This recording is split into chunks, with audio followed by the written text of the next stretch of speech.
Sir, ಸಪ್ತಭಾಷಾ ನಟ ನೀವು. Kannada, Malayalam, Tamil, Telugu, Hindi, English.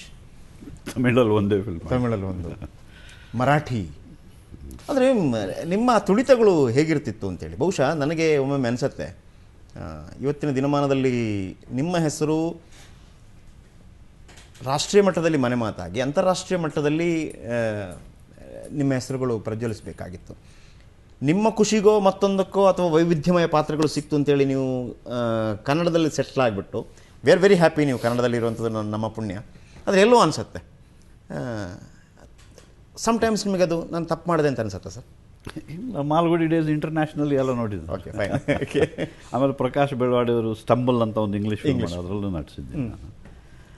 But basically ಆಗಲೇ ನಾನು ಹೇಳಿದ ಹಾಗೆ ವೈವಿಧ್ಯಮಯವಾದ ಚಿತ್ರಗಳು ಇಲ್ಲೇ ಸಿಕ್ಕಿದ್ರಿಂದ, ಇಲ್ಲಿ ಸಿಗ್ತಾ ಇದ್ದಿದ್ದರಿಂದ ನನಗೆ ಅಲ್ಲಿ ಕಲಾತ್ಮಕ ಚಿತ್ರಗಳನ್ನಷ್ಟೇ ಮಾಡೋಣ ಅಂಥೇಳಿ ನಾನು ಕೆಲವು ಈಗ ಇನ್ನೊಂದು ಗೆಹರಾಯಿ ಅಂತ ಒಂದು ಫಿಲ್ಮ್ ಮಾಡಿದೆ, ಅರುಣಾ ವಿಕಾಸ್ ನಿರ್ದೇಶನ, ಹಿಂದಿ. ಅದು ಬೆಂಗಳೂರಲ್ಲೇ ಚಿತ್ರೀಕರಣ ಮಾಡೋದು, ಬೆಂಗಳೂರು ತುಮಕೂರು ರಸ್ತೆಯಲ್ಲಿ.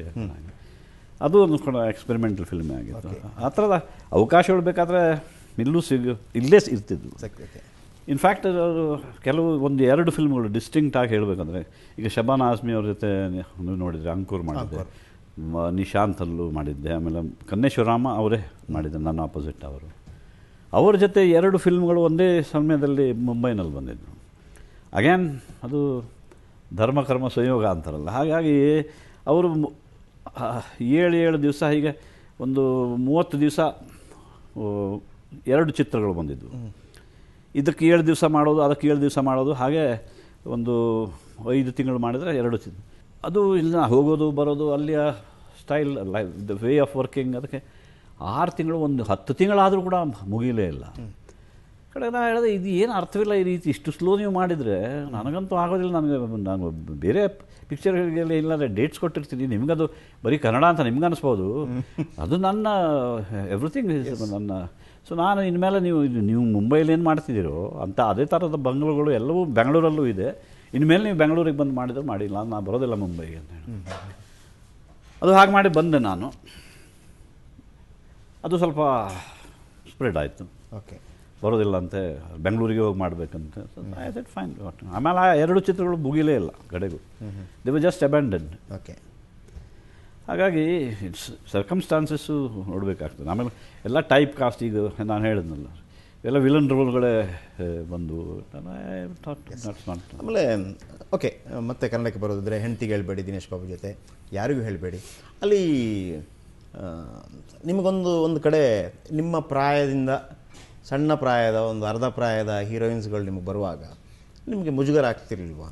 ಅಲ್ಲಿ ತನಕ ಆಗಲಿಲ್ಲ. ಆಮೇಲೆ ಸುಮಾರು ಬೆಳದಿಂಗಳ ಬಾಲೆ ಆದಮೇಲೆ ಒಂದು 3 ವರ್ಷ ನಾನು ನಟಿಸಲಿಲ್ಲ. ಅದರ ನಂತರ ತಕ್ಷಣ ದಿನೇಶ್ ಬಾಬು ಅವರೇ ಫಸ್ಟ್ ನಮ್ಮ 99ರಲ್ಲೂ ನಾನೇನು ಮಾಡಲಿಲ್ಲ ಮಾಡೋಣ ಅಂತ. ಅದು ಕಾಮಿಡಿ ಇತ್ತು, ಚೆನ್ನಾಗಿತ್ತು. ಅದು ಚೆನ್ನಾಗಿ ಜನರು ಆಕ್ಸೆಪ್ಟ್ ಮಾಡಿದರು. ಅದರಲ್ಲಿ ಫಸ್ಟ್ ಟೈಮ್ ನಾನು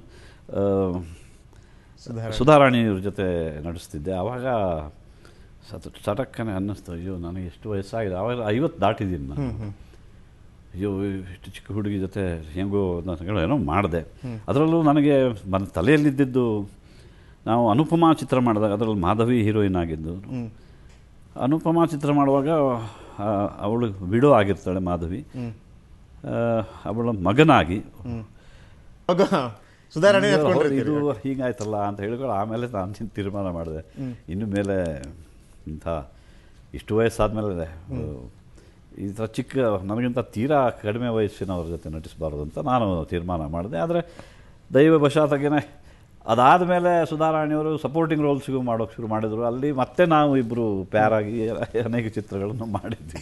ಅದು ಬೇರೆ ವಿಷಯ. ಬಟ್ ನಿರ್ಣಯ ಅಲ್ಲಿ ತೋರ್ತೀರಿ.